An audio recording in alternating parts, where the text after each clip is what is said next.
ابھی 76 سال ہو گئے پاکستان بنے اور ایک لمبا عرصہ گزر گیا، تو کیا جو سوچا گیا تھا پاکستان کے حوالے سے اس کے مطابق، امیدوں کے مطابق آج ہم کھڑے ہیں کسی جگہ؟ جی اس کا اسٹریٹ جواب تو یہ ہے کہ سوچا ہی نہیں گیا تھا. وہ ایک صورتحال پیدا ہوئی جس کا کچھ لوگوں نے فائدہ اٹھایا اور کچھ لوگ اس کے وکٹم ہو گئے. تو اصل میں اگر سوچ کے وہ ہوتا تو آپ بلا بتائیے آج تک آپ کا آئین نہیں بنا. جو بنا اس میں اتنے امینڈمنٹس اور ہوئے ہی جا رہے ہیں، اور ہر آدمی امینڈمنٹ اپنی ضرورت کے تحت کر رہا ہے، یعنی پبلک اس میں فائدے میں نہیں وہ کر رہا ہے بلکہ اپنی ضرورت کے تحت کر رہا ہے. تو کہنے کا مقصد یہ ہے کہ آپ نے سوچا کیا تھا. یعنی یہ انڈیا کا آئین جو ہے وہ پہلے حلے میں بن گیا. 1951 میں غالباً ان کا پہلا الیکشن ہوا تھا ہے جی. تو ہمارا آئین نہیں بن سکا. ہم جناح صاحب کی جو تقریر کوٹ کرتے ہیں کہ کوئی مسلمان نہیں رہے گا، ہندو نہیں رہے گا، اس کو اگر آپ دیں، جناح صاحب نے یہ بھی کہا کہ جی ہمارا آئین جو ہے وہ تو قرآن ہے. تو اس کا مطلب یہ ہے کہ ہم ہر معاملے میں کنفیوز تھے یا ہم نے اس کے بارے میں سوچا نہیں کہ اس کے نتائج کیا نکلیں گے، یا عین ممکن ہے کہ ایک غصے کے تحت ایک وہ صورتحال پیدا ہوئی اور ہم نے جیسا تیسا پاکستان ملا اس کو ایکسیپٹ کر لیا. بلکہ وہ آرڈن نہیں، کس نے لکھا بھی ہے نا کہ وہ وکیل آیا جس نے کبھی دیکھا بھی نہیں تھا انڈیا کو، وہ آیا اور ایک لکیر کھینچ کے چلا گیا. اور ہم بیٹھے لڑ رہے ہیں کہ جی فیروز پور اس لیے نہیں ملا، اور وہ امرتسر مسلمانوں کا شہر تھا، لاہور ہندوؤں اور سکھوں کا شہر تھا. آپ نے امرتسر ان کو دے دیا اور آپ نے. تو کہنے کا مقصد یہ ہے کہ ایک خیال پیدا ہوتا ہے. اب میں کوئی وہ تو نہیں ہوں اتھارٹی کہ ہم نے اس کے بارے میں صحیح طور پر منطقی طور پر سوچا نہیں، اور ایک جوش کے تحت ہم نے، یعنی ہمارے دروازے پر بھی وہ آتے تھے تو نعرہ لگاتے تھے کہ لڑ کے لیں گے پاکستان اور وہ مر کے لیں گے پاکستان، اور وہ کہ گاندھی گھوڑے پر اور فلانے وہ جناح گھوڑے پر اور گاندھی فلانے، یہ بھی نعرے لگتے. تو جب ان کو یہ معلوم ہوا، وہ انتظار حسین کی آپ کتاب پڑھیں کہ جی یہاں آتے ہی ہر مہاجر جس کو موقع تھا اس نے زمینیں بھی الاٹ کرانے میں زیادہ انٹرسٹ تھا، پاکستان بنانے میں کم تھا. اور وہ مشہور ہے، وہ آپ کے کمشنر ہوا کرتے تھے کراچی کے، نقوی صاحب، ایٹی نقوی، کہ ان کے بارے میں جب کوئی جا کے کہتا تھا کہ صاحب ہم تو بے گھر ہیں کیا کریں، تو ان کا میاں اب ہم آپ کے لیے گھر تو نہیں تلاش کریں گے، جائیے تالا توڑیے قبضہ کیجیے، آئیے الاٹ کر دیں گے. یہ مشہور کرپشن کی جو پاکستان میں، یوں تو کرپشن تھا، ابتدا جو ہوئی صحیح معنوں میں آرگنائز طریقے سے، وہ اسی الاٹمنٹ اور وہ ایویکیو پراپرٹی کے سلسلے میں. وہاں سے وہ رشوت دے کے کاغذ لے آئے کہ جی ہماری اتنی زمین تھی، ہمارے اتنا مکان تھا، باغ تھا، اور یہاں رشوت دے کے اس کو ایکسیپٹ کرا لیا. ہمارے ایک دوست ہیں شمیم الرحمان، BBC میں ہیں، آپ شاید جانتے ہوں. تو وہ لاہور، تو ان کے پاس 3 خط تھے جو ان کے نانا سے ان کو ملے تھے. وہ خط میں نے اپنی آواز میں ریکارڈ کرائے. اس میں ایک خط تھا، کوئی لاہور سے گئے تھے تو انہوں نے اس پتے پہ جو ان کا مکان تھا جہاں یہ رہتے تھے، اس پر خط لکھا کہ میری بیوی اپنا پرس 236 پر فلانی جگہ پر بھول آئی ہیں، وہ اگر آپ کو جو بھی آپ ہیں وہ مل جائے تو آپ برائے مہربانی مجھے اس پتے پر بھیج دیں، اور آپ کا اگر کوئی وہ مسئلہ ہو تو وہ آپ مجھے بتائیں، میں اس کو حل کرنے کی کوشش کروں۔ تو یہ 2 چھتی پہ چڑھے تو ان کی بیوی کا پرس تھا وہاں، اس میں کچھ پیسے تھے، کچھ کاغذ تھے، وہ انہوں نے بھیج دیے۔ اور ان کی پینشن کے، وہ پوسٹ آفس میں ملازم، تو انہوں نے کہا کہ جی ایسے ایسے ہے، اگر وہ پیپرز آ جائیں تو یہاں ہم کلیم کر سکتے ہیں۔ تو انہوں نے وہ بھیج 3 خط، اور آپ یقین مانیں کہ میں وہ خط پورے نہیں پڑھ سکا، یعنی وہ خط پڑھتے پڑھتے میری آواز رند گئی، اور میں نے کہا کہ میں ہی نہیں پڑھوں گا۔ تو اب اس میں آپ کیسے ہندو مسلمان کر سکتے ہیں بھائی؟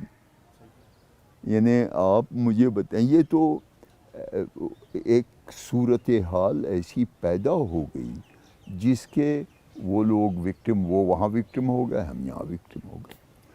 تو میں آج تک یہی ایک بات مجھے الجھاتی ہے کہ بنگال میں یہ اردو کے وہ تھے، کاتب تھے، اور اردو کے پریس تھے، اور اردو کتابیں پڑھی جاتی تھیں، اور ڈاکٹر محمود، یہ ذاکر حسین کے جو بھائی تھے، آپ یقین مانیں کہ ان سے زیادہ popular vice chancellor Dhaka university کا نہیں ہوا۔ یعنی جس زمانے میں بنگلہ اور اردو اور یہ سارے، بلکہ مارشل لاء تھا، تو وہ دوبارہ وائس چانسلر بن کے جب وہاں گئے تو کانوکیشن ہو رہا تھا، یعنی وہ واپس آ گئے تھے اس پر، تو وہ بلائے گئے گیسٹ کے طور پر، اور جب اناؤنس ہوا کہ doctor Mahmood Hussain is here in this convocation, تو آپ یقین مانیں پورا پنڈال کھڑا ہو۔ وہ لڑکے جو مارشل لاء اور وہ کیا کہنا چاہیے، اس زمانے میں منعم خان وہ گورنر تھا، اس کا نام نہیں لینا پسند کرتے تھے، وہ ڈاکٹر محمود حسین کے نام پر وہ کھڑے ہو گئے۔ اور اس کی وجہ کیا تھی کہ جب وہ وائس چانسلر تھے تو انہوں نے پولیس کو کیمپس میں گھسنے نہیں دیا۔ انہوں نے کہا، اور جتنے سیمینار ہوئے اس میں بیشتر سیمینار جو تھے وہ اینٹی گورنمنٹ تھے، انہوں نے اس کو پیٹرنائز کیا۔ انہوں نے کہا کہ یہ بچے ہمارے ہیں، اگر کوئی جھگڑا رگڑا ہے تو آپ ہمیں بتائیں، ہم آپ کو گھسنے نہیں دیں گے۔ تو میں یہ کہتا ہوں کہ the most popular vice chancellor of Dhaka university وہ تھے۔ تو اب آپ اس کو کیا کہیں گے؟ یعنی وہ اردو بولتے تھے، وہ حسن ناصر، دناج پور جو ایک ریموٹ ایریا ہے ایسٹ پاکستان میں، یعنی بارڈر، انڈین بارڈر پر، تو وہاں کسی نے ان کا اسکیچ بنا کے، اور وہ نمائش ہو رہی تھی یہ پینٹنگز کی، تو وہ لگایا تھا، تو لوگ آ کے پوچھتے تھے کہ یہ حسن ناصر، تو پھر وہ ہمیں انہوں نے کھڑا کیا کہ جی آپ ان کے بارے میں ذرا ڈیٹیل بتائیں، تو میں ان کو اپنی اردو میں ان کو بتاتا تھا۔ تو میجر اسحاق، سی آر اسلم، یہ مطلبی فرید آبادی صاحب، یہ وہ نام ہیں جن کو بنگلہ کی بے نہیں آتی ہے، لیکن دے ویر پاپولر۔ تو کہنے کا مقصد یہ ہے کہ آپ نے اردو کو مسلط کرنے کی کوشش میں لوگوں کو ناراض تو کیا ہی، نفرتیں پیدا کر دی۔ اب یہ ہوا کہ جی ٹیگور کی بنگالی ہمیں نہیں چاہیے، نظر الاسلام کی چاہیے۔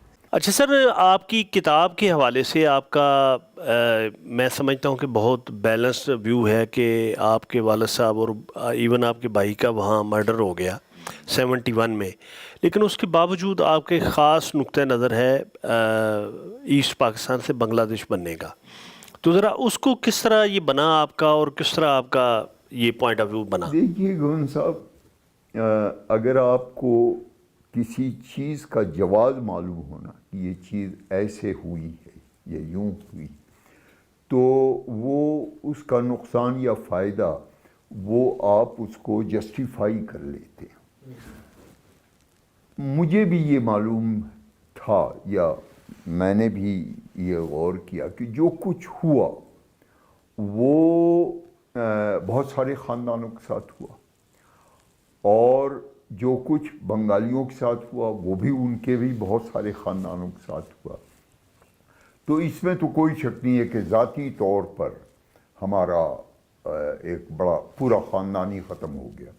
میرے والد و 3 بھائی، لیکن یعنی آپ کے 3 بھائی اور ایک والد صاحب قتل ہوئے. والد صاحب 3 بھائی اور والد. ان کا کاروبار کہاں تھا؟ وہ ہمارے یعنی بھائی جو تھے وہ تو ہمارے والد کے ساتھ دناجپور، چیٹاگانگ یہ یہاں وہ تھا، اور ایک بھائی ہمارا یونائٹڈ بینک میں تھا، وہ کشتیہ میں تھا. ایک بروز اینڈ ویلکم میں میڈیکل ریپرزنٹیٹیو تھا. تو یہ سب مارے گئے. میری والدہ ایک بچی تھی، وہ ان کی تصویریں ابھی میں آپ کو دکھاؤں گا.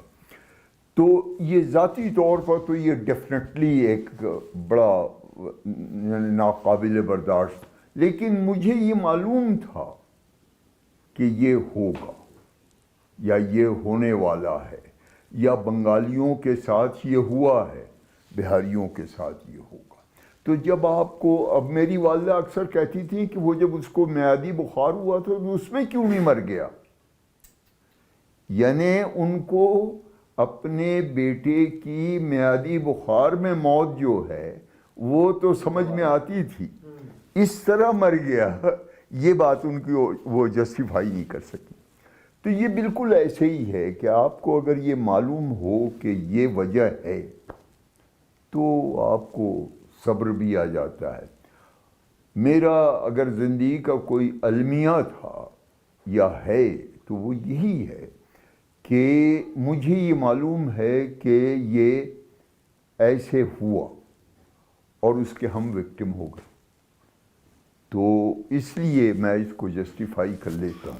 اچھا، آپ کے خیال میں اس کی ساری وجہ کیا ہے؟ آپ کا انالیسس کیا ہے؟ اس کی وجہ دیکھیے جی، ایک بہت سیدھی سی بات ہے کہ ایک مکان میں اگر 4 پلر ہیں تو ان میں سے اگر کوئی ایک پلر بھی کمزور ہوگا تو مکان کمزور ہوگا.